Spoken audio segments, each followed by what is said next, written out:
I'm finally getting some sweet peas in some soil. You can totally direct sow sweet peas, but I like to get them started in little starter trays. Just, I don't know, it's just my personal preference. I also like to put some in 6-packs so that I can sell those as a little extra income for the farm. So what I've got here is I bought some potting mix that's pretty thick and really rich, which is great stuff, but I like it to have a little bit more drainage, so I add vermiculite to give it, those are the little tan. Vermiculite looks like this. Vermiculite helps with drainage so that when you water your seedlings, they don't sit in like the really thick, rich stuff and rot their roots. This is also like relatively moist. Working with dry soil really doesn't go well, because then once you try to water it, it's like hypoponic. I might have made that word up, but it doesn't soak in very well. So make sure that the soil you're dealing with is already a little bit moist.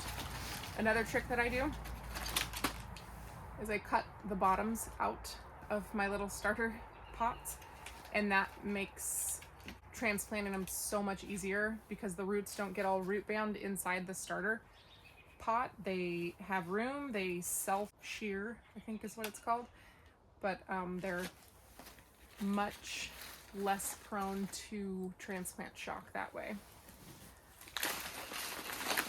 I also love mixing in a wheelbarrow. It's just easier, and that way any excess can just fall right back in the wheelbarrow and it's ready. I can fill up trays really quickly. Sweet peas need darkness to sprout, so if you're going to pre-sprout them in like a Ziploc bag, be sure that they are not in the light, that they are in the dark. And you generally plant them about a 1/2 inch deep in the soil so that they are away from the sunlight. So what I will do next is with like a Sharpie or a pencil, I'll just poke a little spot. My finger's a little bit large, especially with the glove on there, but with a Sharpie I can poke a little hole and then drop a sweet pea seed right in. It's been a few days since I put the soil in there. I pre-sprouted my sweet pea seeds, and I'll be honest, one of the main reasons I do that is to hold me accountable, because once you start pre-sprouting them, then you have to plant them and you can't put it off very many days.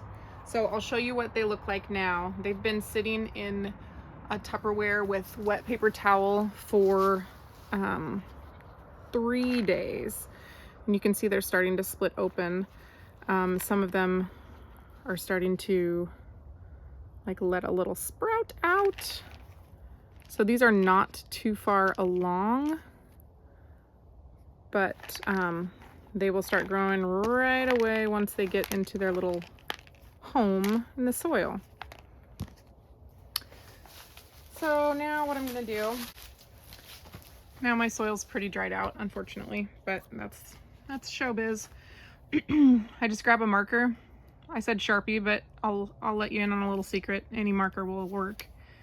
And I'm just gonna put a little hole that's like, I don't know, just a spot for them, and really not very deep.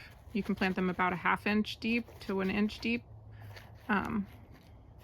It's not an exact science. And now I'll put a seed in each one of those and I'll cover it up. You wanna watch?